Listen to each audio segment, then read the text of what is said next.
Victor Rollins returned early from a business trip to Chicago. The familiar hum of the quiet house greeted him as he set his suitcase down in the foyer. The scent of Diana's perfume still lingered in the air, an elegant reminder of the home they had built together. He moved quietly, an unsettled feeling pricking at his instincts. As he climbed the stairs, muffled voices drifted from behind the closed bedroom door. Victor froze. The voices were unmistakably Diana's, warm, melodic, a tone he once woke up to each morning. But another voice mingled with hers, low and masculine. A pit formed in his stomach. He pushed the door open, slower than he intended, and witnessed a tableau that would haunt him for years. Diana sat on the edge of the bed, one hand clutching the sheets. The other man, Leo Novak, Victor's closest friend and longtime business partner, stood by the window, dressing in a hurry. For a moment, no one spoke. The air crackled with painful tension. "Victor," Diana started, her face ghostly pale. "I didn't expect to come home early," Victor replied, voice flat, measured. He looked Leo in the eye. "How long?" Leo ran a shaky hand through his hair. "Victor, please, let us explain." Victor shook his head. "No, I don't want explanations." His gaze locked on Diana, heartbreak mingling with cold resolve. "It's over." He left the room, shoulders rigid, a silent decision already made in his mind. Downstairs, Victor tried to steady his breathing. The quiet was now oppressive, heavy with betrayal.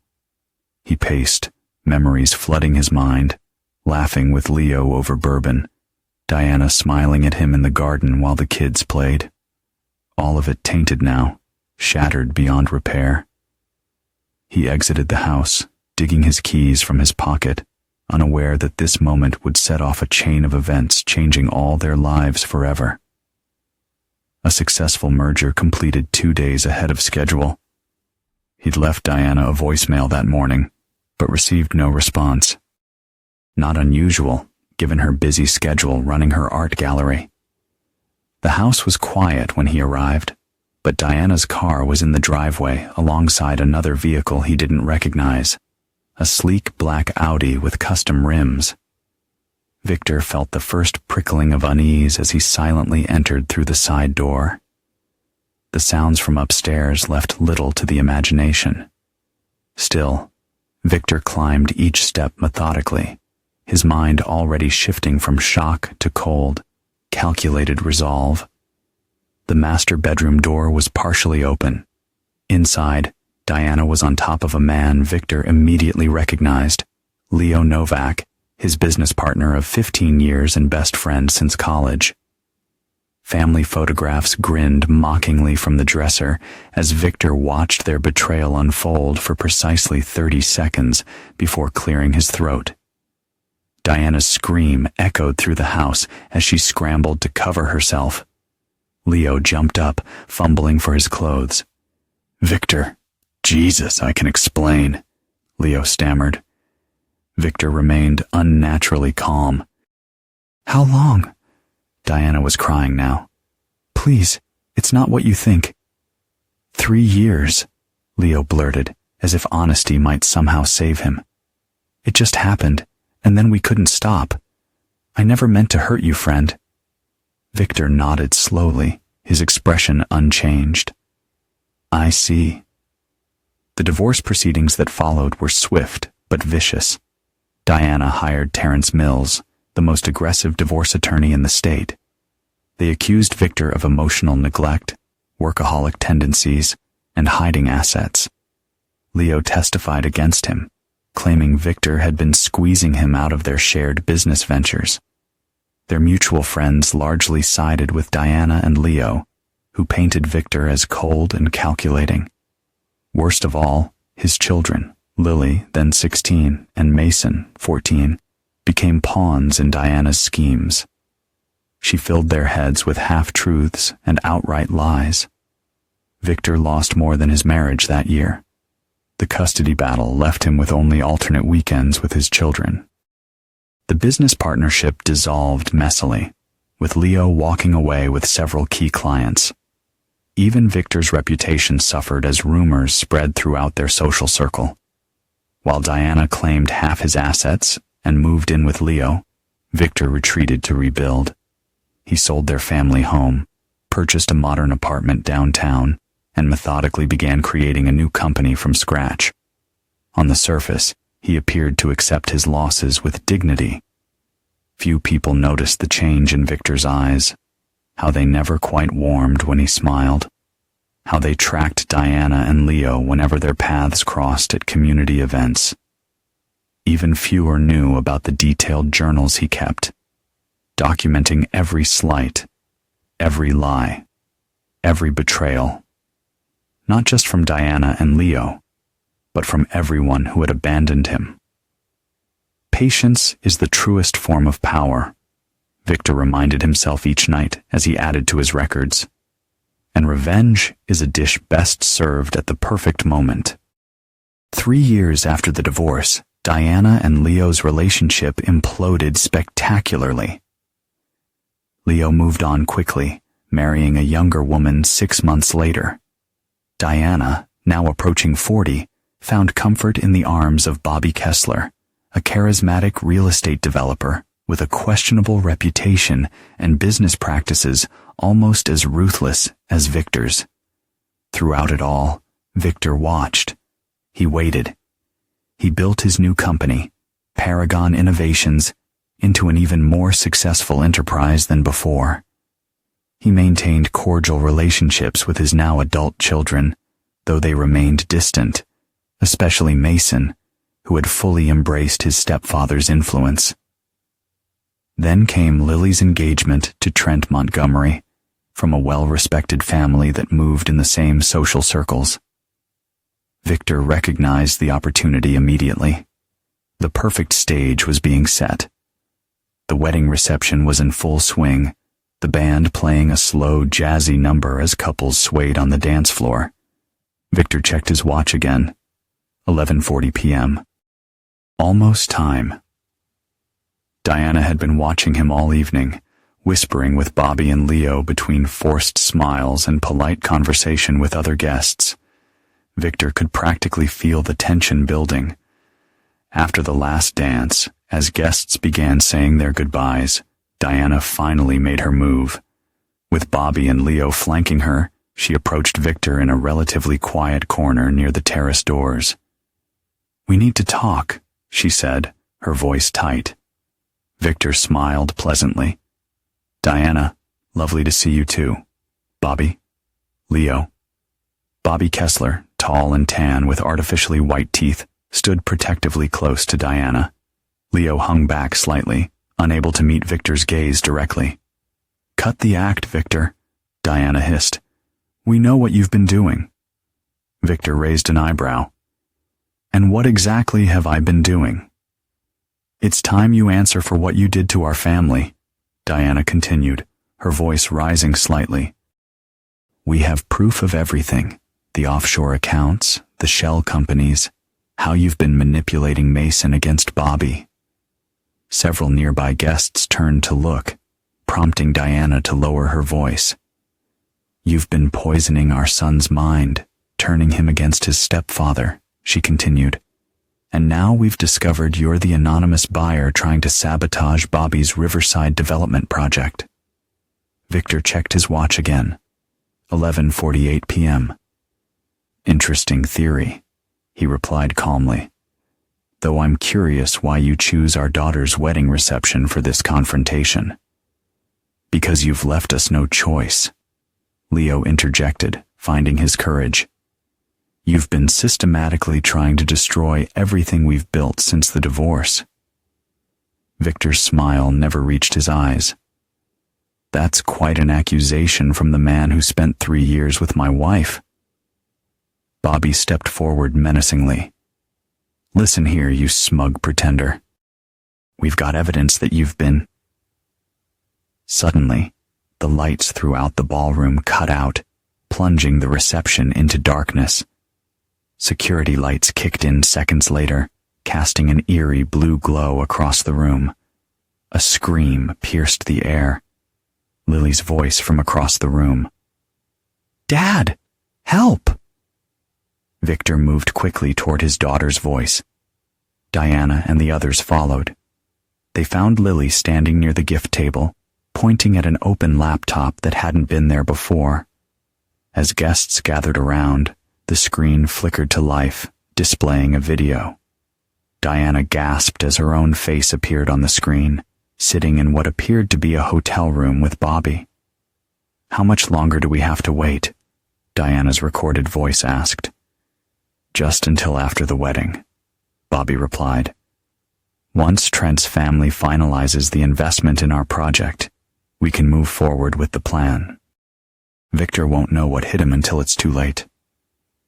The video continued, revealing an elaborate scheme to use Lily's marriage as a way to access investment capital from Trent's family for a fraudulent development project.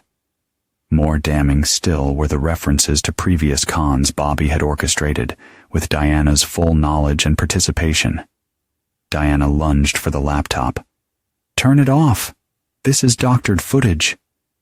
But the video continued, showing Bobby and Leo discussing how they had systematically siphoned money from their investors for years. The timestamp showed the recording was from just 3 weeks ago. Trent's father, William Montgomery, pushed through the crowd, his face ashen. "What the hell is this, Kessler?" As chaos erupted, Victor noticed his son Mason standing by the terrace door, his expression shifting from shock to understanding as he looked at his mother and stepfather with new eyes. The hotel security staff arrived, followed by 2 men in suits who flashed FBI badges. The lead agent approached Bobby Kessler. "Robert Kessler, we have a warrant for your arrest on charges of wire fraud, investment fraud, and racketeering." As Bobby was being handcuffed, his eyes locked with Victor's. Understanding dawned on his face. "You set this up. You've been planning this all along." Victor merely shrugged, his expression neutral. "I believe in justice, Bobby. Sometimes it just needs a little assistance." Diana rushed to Victor, her face contorted with rage and panic. "What have you done? You've ruined everything." "No, Diana," Victor replied calmly. "You did that 12 years ago. I'm just making sure everyone sees the truth." As Diana was led away for questioning, Lily approached her father, tears streaming down her face. "Did you know about Mom and Bobby's plan to use my wedding?" Victor nodded solemnly. "I discovered it 6 months ago. I'm sorry, sweetheart. I couldn't tell you. You wouldn't have believed me without proof. But how did you—" "That's not important now." Victor cut her off gently. "What matters is that you and Trent are protected." As the guests were ushered out and statements taken, Victor stood alone by the terrace, watching the night sky. Phase 1 was complete, but his plan was far from finished. Diana and Bobby's public humiliation and legal troubles were just the beginning. Leo had slipped away in the chaos, exactly as Victor had anticipated. The real reckoning was yet to come. 3 weeks after the wedding disaster, Victor sat in his downtown penthouse office, studying the cascade of news articles covering what the press had dubbed the wedding sting. Bobby Kessler was denied bail, facing multiple federal charges. Diana, while not yet charged, was under investigation as a potential co-conspirator. The Montgomery family had publicly distanced themselves from the scandal, while supporting Trent and Lily, who had postponed their honeymoon indefinitely. A knock at the door preceded Maddox Bryant's entrance. The former military intelligence specialist had been working with Victor for the past 5 years, officially as his head of security, unofficially as something much more valuable. "Leo Novak has surfaced in Toronto," Maddox reported, placing a manila folder on Victor's desk. "He's staying at his sister's condo under an assumed name. Seems he anticipated the fallout." Victor nodded, unsurprised. And Mason? He's been trying to contact you. Left 3 voicemails yesterday. Victor picked up the folder, examining the surveillance photos of Leo. What about our friend in the district attorney's office? Gloria says they're building a case against Diana. They found evidence in Bobby's files that she was actively involved in at least 3 of his fraudulent schemes, including the one targeting the Montgomerys. Victor allowed himself a small smile. And the offshore accounts? All traced back to Bobby and Diana, just as we arranged. Your name doesn't appear anywhere. Victor leaned back in his chair, satisfied with the progress. The FBI raid on Bobby's offices had uncovered exactly what Victor had planted there. Evidence of financial crimes carefully constructed to implicate Diana as well.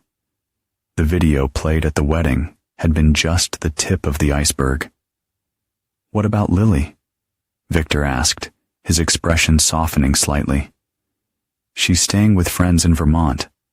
According to our sources, she and Trent are working things out. The Montgomerys are grateful you exposed the scheme before they invested in Bobby's project. Victor nodded thoughtfully.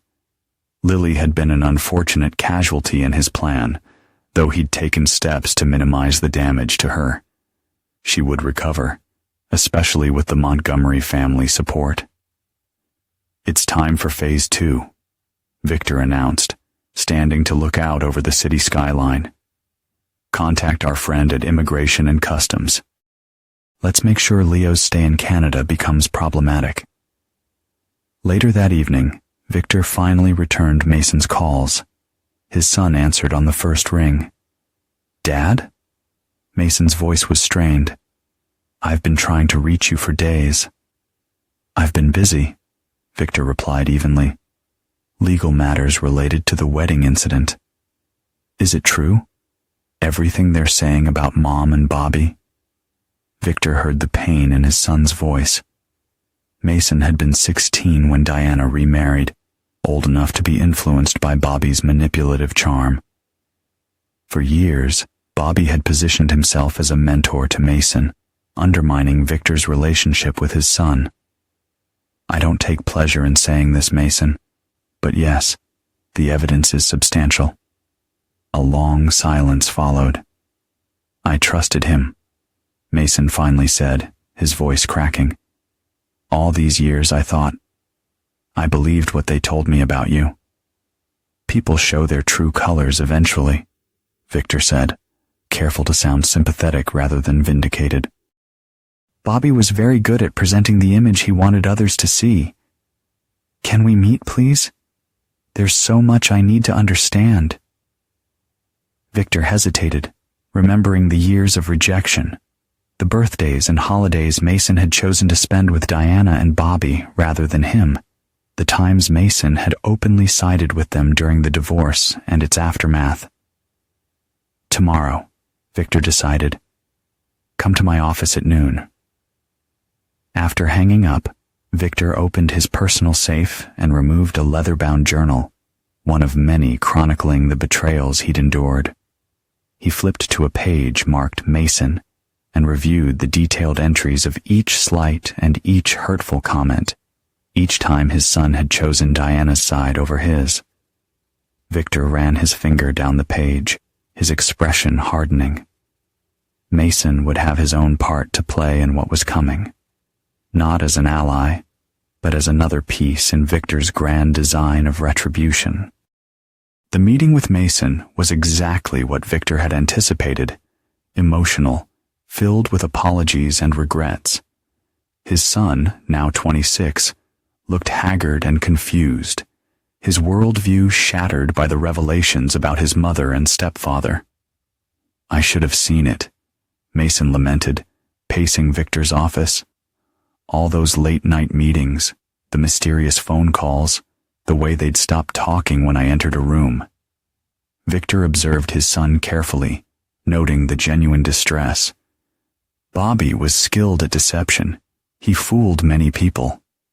But not you, Mason said, stopping to face his father. You knew, didn't you? Long before the wedding. Victor nodded slightly. I had suspicions. I hired investigators. Why didn't you tell me? Would you have believed me? Victor countered calmly. Think about our relationship these past years, Mason. When was the last time you truly listened to anything I had to say? Mason flinched as if struck. I was wrong. I'm sorry. I can't begin to tell you how sorry I am. Victor stood, moving to the bar to pour 2 glasses of bourbon. He handed one to Mason, allowing their fingers to brush briefly, the first physical contact they'd had in years. What happens now? Mason asked, sipping the drink. With Mom, I mean. That depends on the prosecutors, Victor replied, and on how much she knew about Bobby's activities. Mason's eyes narrowed slightly. You don't seem surprised by any of this, or particularly upset. Victor measured his response carefully. I processed my feelings about your mother a long time ago, Mason. 12 years gives a man perspective. Later that day, after Mason left, Victor contacted Maddox with new instructions. It's time to move on, Leo. Make the anonymous tip to Canadian authorities about his fraudulent visa application and release the financial records linking him to Bobby's schemes. Maddox nodded, already typing notes. What about the woman? His wife? Cynthia Novak is not our concern, Victor replied coldly. But make sure she understands her husband's true nature. Send her the photos. The photos were evidence of Leo's latest infidelity, a pattern he had continued long after the affair with Diana. Victor had collected this information methodically, waiting for the perfect moment to deploy it. Within 48 hours, Leo Novak was detained by Canadian immigration officials based on evidence of document fraud. Simultaneously, his name appeared in American news reports connecting him to Bobby Kessler's criminal enterprises. Before he could be extradited to face charges, Cynthia filed for divorce after receiving an anonymous package containing irrefutable evidence of multiple affairs. Leo's carefully constructed life was unraveling, precisely as Victor had designed. Meanwhile, Diana was formally charged as a co-conspirator in 2 of Bobby's schemes. Released on bail but with her assets frozen, she was forced to move into a modest apartment. Her social standing and reputation destroyed, Victor watched these developments with clinical detachment, checking items off his mental list. But his plan was far from complete. The next phase would be more personal and considerably more painful for those who had betrayed him. 1 month after Diana's arraignment, Victor arranged a seemingly chance encounter with her at a local cafe. She looked dramatically different, the designer clothes replaced by off-the-rack attire, her carefully maintained appearance now showing signs of neglect. When she spotted him, her expression cycled through shock, anger, and finally a calculation that Victor recognized all too well. May I? He asked, gesturing to the empty chair at her table. Diana stiffened but nodded, watching him warily as he sat down. You look well, Victor, she said, attempting to maintain her dignity. You don't, he replied bluntly, studying her face. Legal troubles taking their toll? Diana's eyes flashed with anger. Did you come here to gloat? Is that it? Actually, I came to offer a proposition. Diana's expression shifted immediately, hope replacing indignation. Just as Victor had predicted, Diana had always been pragmatic when it came to self-preservation. What kind of proposition? She asked cautiously. I still have considerable influence, Victor explained, his tone businesslike. And certain evidence against you could potentially disappear before trial. Diana leaned forward, lowering her voice. Why would you help me after everything? Not for free, Victor clarified. I want information. Everything you know about Bobby's other partners, especially Gregory Winters and Thomas Lang. These names were carefully chosen, men Victor knew were deeply involved in Bobby's fraudulent schemes, but who had so far escaped scrutiny. Diana hesitated, weighing her options. "If I tell you everything, you'll help make the charges go away?" Victor nodded solemnly. "You'll need to be thorough. Every detail, every meeting, every transaction you witnessed." By the end of their meeting, Diana had agreed to provide a sworn statement detailing her knowledge of Bobby's criminal network. Victor had Maddox arrange for a private investigator, posing as his attorney, to record her confession. What Diana didn't know was that Victor had no intention of helping her. Her statement, once obtained, would go directly to the prosecutors, securing her conviction while simultaneously ensnaring Bobby's remaining associates. Meanwhile, Leo Novak had been extradited back to the United States, facing both federal charges and the ruins of his personal life. Victor arranged to visit him in detention, a meeting Leo couldn't refuse given his desperate circumstances. The detention center's visiting room was stark and impersonal, exactly the setting Victor wanted for their reunion. Leo looked broken, his normally immaculate appearance disheveled, dark circles under his eyes. He flinched visibly when Victor entered. "Hello, Leo." Victor greeted him calmly, taking a seat across the table. "It's been a while." "What do you want?" Leo asked hoarsely. "Haven't you done enough?" Victor tilted his head slightly. "Done enough? I haven't done anything, Leo. Your current situation is entirely self-inflicted." Leo spat, leaning forward.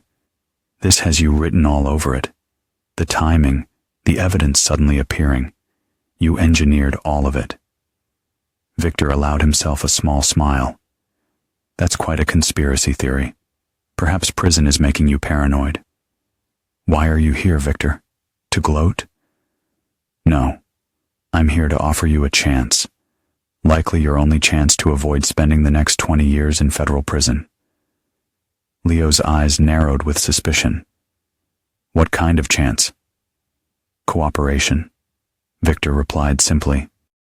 "A full confession implicating Bobby Kessler as the mastermind, with you as merely a pawn in his schemes." "And why would you help me after what happened?" Victor leaned back in his chair. "Let's call it closure, a final chapter to our long history." The irony wasn't lost on Leo, Victor offering help using almost the exact words Leo had used when testifying against him during the divorce proceedings. "What's the catch?" Leo asked, desperation evident in his voice. "The confession must be complete," Victor explained, "including your testimony about Diana's full involvement from the beginning. No protecting her, no minimizing her role." Leo hesitated, weighing his options, which were in reality non-existent. Victor had ensured that Leo was completely cornered. "I'll need assurances," Leo finally said. "Written guarantees of reduced charges." Victor nodded sympathetically. "Of course. My attorney will handle everything." As with Diana, the attorney would be one of Maddox's associates, and Leo's confession would serve only to further entrap him and Diana, not to secure his freedom. By the time both Leo and Diana realized they'd been manipulated into providing evidence against each other, it would be too late. Victor would have ensured that neither could ever rebuild their lives. Phase 2 was nearly complete, but Victor's ultimate revenge required one final devastating act, one that would tear open old wounds and create new ones that would never heal. 6 months after the wedding incident, Victor invited both his children to his penthouse for dinner, the first time the three of them had been together in years. Lily had gradually returned to normal life, her marriage to Trent surviving the scandal. Mason had been trying to rebuild his relationship with Victor, making regular efforts to connect. The dinner began pleasantly enough with careful conversation about neutral topics. Victor had his housekeeper prepare an elaborate meal, and he presented an image of fatherly warmth that both his children seemed to crave. "I've missed this," Lily admitted after her second glass of wine. "The three of us together." Mason nodded in agreement. "It feels like old times, before everything went wrong." Victor smiled enigmatically. "Speaking of old times, I have something to share with both of you." He retrieved a leather portfolio from his study and placed it on the dining table. "I've been reluctant to show you this, but given recent events, I think it's time you understood the full picture." Inside the portfolio were documents, photographs, and transcripts that Victor had collected over 12 years, evidence not just of Diana and Leo's betrayal, but of a much deeper conspiracy. "What is all this?" Mason asked, picking up a photograph showing Diana and Bobby together, dated 3 years before the divorce, long before Diana claimed to have met him. "The truth," Victor replied simply. "Your mother didn't just have an affair with Leo. She and Bobby had been planning to take control of my company for years. Leo was merely a pawn in their game." Lily shook her head in disbelief. "That can't be right. Mom wouldn't." "Read the transcripts," Victor interrupted gently, sliding several papers toward her. Phone conversations between Diana and Bobby dating back 15 years. Their plan was elaborate. Use Leo to create the affair scandal, file for divorce, take half my assets, then systematically destroy what remained of my reputation and business. Mason paled as he read. "This says Mom deliberately turned us against you. That she coached us on what to say during the custody hearings." Victor watched his children carefully, gauging their reactions. "You were both young, easily influenced. Diana knew exactly how to manipulate your perceptions." "Why are you showing us this now?" Lily demanded, tears forming in her eyes. "Because there's more," Victor said, his voice softening. "Something I discovered only recently that changes everything." He removed a final document from the portfolio, a DNA test result. "I had suspicions for years," Victor explained as Mason reached for the paper. "Certain inconsistencies in the family medical history, comments Diana made when she thought I wasn't listening." Mason scanned the document, his face draining of color. This can't be right." "What is it?" Lily asked, reaching for the paper. She gasped as she read the results. "Dad, this says you're not Mason's biological father." The silence that followed was deafening. Mason stared at Victor, shock and betrayal written across his face. Additional testing confirmed it. Victor continued calmly. "Bobby Kessler is your biological father, Mason. Diana was involved with him long before our marriage ended, possibly before it even began." Mason stood abruptly, the chair crashing to the floor behind him. "This is insane. You're making this up to turn us against Mom. Why would I lie about something so easily verified?" Victor asked reasonably. "You can request your own test if you doubt the results." Lily was crying openly now. "Did Mom know? All this time?" Victor nodded solemnly. "The evidence suggests she's always known. The timeline of her relationship with Bobby confirms it." Mason was shaking, tears streaming down his face. All these years, everything was a lie. "Not everything," Victor assured him, reaching across the table to touch his hand. "My feelings for you never changed. I raised you as my son, loved you as my son. Biology doesn't change that."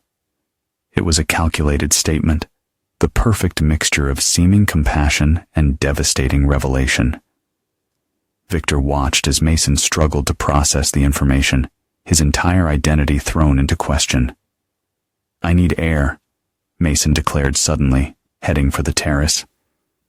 Lily followed him, throwing a confused glance back at Victor. "Why now, Dad? Why tell us all this now?" Victor sighed heavily, the picture of a reluctant truth-teller.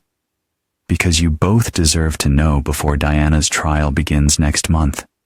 The prosecution may uncover this information, and I wanted you to hear it from me first."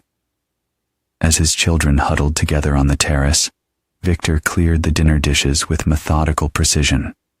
The DNA test was, in fact, completely fabricated, a master stroke in his revenge plan. Mason was indeed his biological son, but the seed of doubt now planted would destroy whatever remaining relationship Mason had with Diana, while simultaneously creating a wound between Mason and Victor that would never fully heal. A constant, painful reminder of Diana's betrayal. Victor had gambled that Mason's anger would be directed primarily at Diana and Bobby, not at him. And from the heated phone call Mason made to his mother from the terrace, it appeared the gamble had paid off. Phase 3 was proceeding exactly as planned. Diana's trial began with extensive media coverage, fueled by the scandalous nature of the case and the high-profile victims of her and Bobby's schemes. Victor attended each day, sitting stoically in the back row of the courtroom, his presence a silent accusation. The prosecution's case was formidable, bolstered by the evidence Victor had meticulously collected and anonymously provided. Diana's own recorded confession to Victor's fake attorney was particularly damning, as was Leo's testimony against her as part of his plea deal. Mason refused to attend the trial or speak with Diana, the fabricated DNA test having shattered their relationship beyond repair. Lily came only for the opening statements, unable to bear seeing her mother's public disgrace. On the trial's fourth day, the prosecutor called a surprise witness, Gregory Winters, one of Bobby's former business partners, whom Diana had implicated in her confession. Instead of pleading the fifth as expected, Winters had made a deal for immunity, and his testimony was devastating. Diana Kessler wasn't just aware of the fraudulent activities, Winters testified. She was often the architect of the most elaborate schemes. Bobby used to joke that she had missed her calling as a con artist. Winters went on to describe meetings where Diana had suggested targeting specific wealthy families through their children, including a plan years in the making to access the Montgomery fortune through Lily's marriage. By the time Winters finished his testimony, Diana appeared physically ill, her carefully maintained facade crumbling under the weight of exposed truths. During a recess, Diana's attorney approached Victor in the hallway. "She wants to speak with you," the lawyer said tersely. "Privately." Victor considered the request, then nodded. 5 minutes. In a small conference room, Diana sat hunched at the table, looking far older than her 52 years. When she looked up at Victor, her eyes held a mixture of hatred and desperation. "Are you satisfied?" she asked hoarsely. "You've taken everything from me." Victor remained standing, his posture relaxed. "You took everything from me first, Diana. I'm merely ensuring the scales are balanced." "This is about balance? You've destroyed me completely. My children won't speak to me. My reputation is ruined. I'm facing prison time." "All consequences of your own actions," Victor interrupted calmly. "You chose this path 12 years ago." Diana's expression changed suddenly, a calculating look Victor recognized all too well. "There's still time to stop this. You have influence with the prosecutors. If you ask them to consider a plea deal." "Why would I do that?" "For Mason's sake," Diana said, leaning forward. "Do you think he'll ever recover from believing Bobby is his real father? From thinking I lied to him his entire life?" Victor's expression remained impassive. An unfortunate casualty. Diana's eyes widened with sudden understanding. The test was fake, wasn't it? You fabricated the whole thing. Victor neither confirmed nor denied, merely checking his watch. Our time is up. You heartless man, Diana whispered, her voice breaking. You've turned our son against me with a lie. How could you do that to him? To your own child? Victor paused at the door, looking back at his ex-wife. Consider it the final lesson I could teach him about trust and betrayal. Something I learned from you.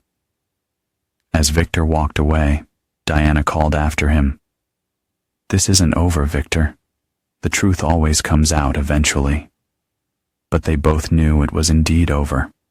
Diana would be convicted within the week, sentenced to 12 years in federal prison, 1 year for each year of their marriage. A coincidence that Victor found poetically appropriate. Leo Novak received a reduced sentence of 8 years as part of his cooperation agreement, but the testimony he provided ensured he would never rebuild his reputation or business connections. His ex-wife had taken most of his remaining assets in their divorce, and his adult children had publicly disowned him. Bobby Kessler, as the ringleader of the criminal enterprise, was sentenced to 20 years without possibility of parole. His extensive properties and accounts were seized, leaving him with nothing. Victor had systematically dismantled the lives of everyone who had betrayed him, exactly as he had planned for 12 long years. But there was still one loose end to address, one final act that would complete his revenge. 2 years after Diana's conviction, Victor stood alone on the observation deck of his new office building, a 40-story tower that dominated the city skyline. It was a physical testament to his complete recovery from the betrayal that had nearly destroyed him. The elevator door opened behind him, and Maddox stepped onto the deck. They're here, he announced quietly. Victor nodded without turning. Send them up. Minutes later, Lily and Mason emerged from the elevator. At 28, Lily had grown into a confident woman, her marriage to Trent having survived the scandal surrounding their wedding. Mason, now 30, looked remarkably like Victor at that age, except for the weariness in his eyes. Thank you both for coming, Victor greeted them, gesturing toward the seating area he'd arranged near the edge of the deck. Your message sounded urgent, Lily said, kissing her father's cheek before sitting down. Is everything okay? Mason remained standing, maintaining distance. His relationship with Victor had been strained since the night of the DNA revelation, vacillating between attempts at reconciliation and periods of complete silence. I wanted to speak with you both before the news becomes public, Victor explained, taking a seat opposite Lily. I've been diagnosed with pancreatic cancer. Stage 4. The prognosis isn't good. Lily gasped, her hand flying to her mouth. Mason's stoic expression cracked slightly, showing genuine concern beneath the practiced indifference. How long? Mason asked quietly. 3 months, possibly 6 with aggressive treatment, Victor replied evenly. I've decided against treatment, quality over quantity. Lily began crying softly. Even Mason looked shaken, finally moving to sit beside his sister. There are arrangements to be made, Victor continued practically. I've updated my will, of course. You'll both be well provided for. Dad, stop, Lily interrupted. We don't care about the money. There must be something the doctors can do. Victor shook his head. The decision is made, but there's something else I need to tell you both. Something I should have shared long ago. He removed an envelope from his jacket and handed it to Mason. The truth about the DNA test I showed you 2 years ago. Mason stared at the envelope, not opening it. What about it? It was fabricated, Victor admitted, watching his son's face carefully. A complete fiction. You are biologically my son. The silence that followed was profound. Mason's expression cycled through confusion, realization, and finally cold fury. You lied to me, he said quietly, dangerously. You let me believe that my whole life was a lie, that Mom had... He stopped, unable to continue. Yes, Victor acknowledged without apology. I did. Why? Lily demanded, her grief now mingled with anger. How could you do something so cruel? Victor looked between his children, his expression finally softening. Because revenge consumed me. For 12 years, I planned how to destroy everyone who had betrayed me. Diana, Leo, Bobby. You two were the only ones I ever truly loved. But even that love became twisted by my need for retribution. Mason stood abruptly, turning away to hide the tears streaming down his face. Do you have any idea what you've done? I haven't spoken to Mom in 2 years because of this lie. I know, Victor said simply. My actions were unforgivable. Then why tell us now? Lily asked, wiping her eyes. Why not take this to your grave? Victor looked out over the city before answering. Because my impending death has given me clarity. The revenge I sought has left me empty. I destroyed everything and everyone who hurt me, but found no peace in doing so. He stood, moving to stand beside Mason at the railing. I'm not asking for forgiveness. I don't deserve it, but I wanted you both to know the truth before I'm gone. Mason turned to face him, his expression hardened. Is this even true? The cancer? Or just another manipulation? Without a word, Victor handed him another envelope containing his medical records and diagnosis. You can verify everything with Dr. Landon, Victor said quietly. This at least is not a lie. Mason scanned the documents, his hands trembling slightly. Jesus, Dad. Lily joined them at the railing, taking Victor's hand. What happens now? Now you both have a choice, Victor replied. You can walk away, which I would understand completely, or we can use these final months to try to rebuild something from the ashes of what my revenge destroyed.